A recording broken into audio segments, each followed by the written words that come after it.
ప్రమాదం అనేది తెలియకుండానే జరుగుతుంది. కానీ ప్రమాదంలోనూ రాజకీయాన్ని వెతుక్కునే వారు నేతలు. ఏ ప్రభుత్వం ఉన్నా ప్రమాదాలను ఎవ్వరూ ఆపలేరు. పాలకులు ఎన్ని సమీక్షలు నిర్వహించినా, ఎన్ని చర్యలు చేపట్టినా అనుకోకుండా జరిగే ప్రమాదాలను ఆపడం ఎవరి తరమూ కాదు. కానీ మన రాజకీయ నేతలున్నారే, వారికి పొలిటికల్ ఫుడ్ కావాలి. ప్రమాదాన్ని ప్రమాదంలో చూడరు. అందులోనూ అధికార పార్టీ తప్పులను వెతికే ప్రయత్నాలు చేస్తూ ఉంటారు. వారి హయాంలో జరిగిన ప్రమాదాల సంగతిని మాత్రం గుర్తుకురావు. ప్రమాద స్థలిని సందర్శించి ప్రభుత్వ వైఫల్యం అంటూ గొంతెత్తి అరవడం రాజకీయ నేతలకు ఒక ఫ్యాషన్ గా మారింది. ప్రమాదం జరిగినప్పుడు అన్ని రాజకీయ పార్టీలు బాధితులకు అండగా నిలవాలి. అవసరమైతే వారి పార్టీ నుంచి సాయాన్ని అందించాలి. అంతే తప్పించి ప్రమాద ఘటనను ప్రభుత్వంపై రుద్దే ప్రయత్నం చేయడంపై అభ్యంతరాలు వ్యక్తమవుతున్నాయి. హైదరాబాద్ పాత బస్తీలో అగ్ని ప్రమాదం జరిగి దాదాపు 17 మంది 4 కుటుంబాలకు చెందిన వారు మరణించారు. ఉమ్మడి కుటుంబం వీరు వ్యాపారులుగా వచ్చి ఇక్కడ స్థిరపడి జీవనం సాగిస్తున్నారు.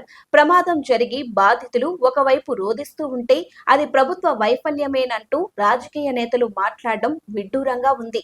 ఎందుకంటే ప్రభుత్వం కావాలని ఆ ప్రమాదం చేసినట్లే మాట్లాడటం విచిత్రంగా ఉంది. హైదరాబాద్ పాత బస్తీలో ఘటన జరిగినను సందర్శించిన కేంద్ర మంత్రి కిషన్ రెడ్డి కూడా ఒక రకంగా రాజకీయంగా వ్యాఖ్యానించడం ఆశ్చర్యం కలిగించింది.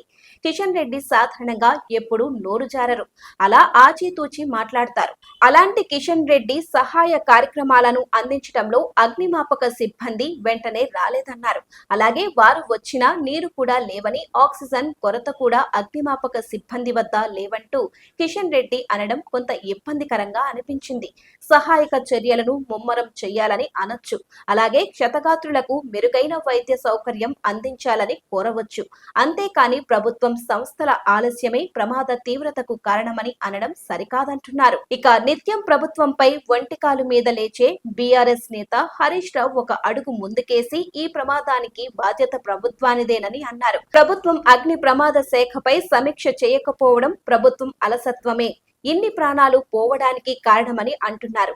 ఈ ప్రభుత్వం వచ్చిన తరువాత వరుసగా అగ్ని ప్రమాదాలు జరుగుతున్నాయన్న హరీష్ రావుకు తమ ప్రభుత్వం అధికారంలో ఉండగా జరిగిన ప్రమాదాల గురించి మర్చిపోయినట్లయింది.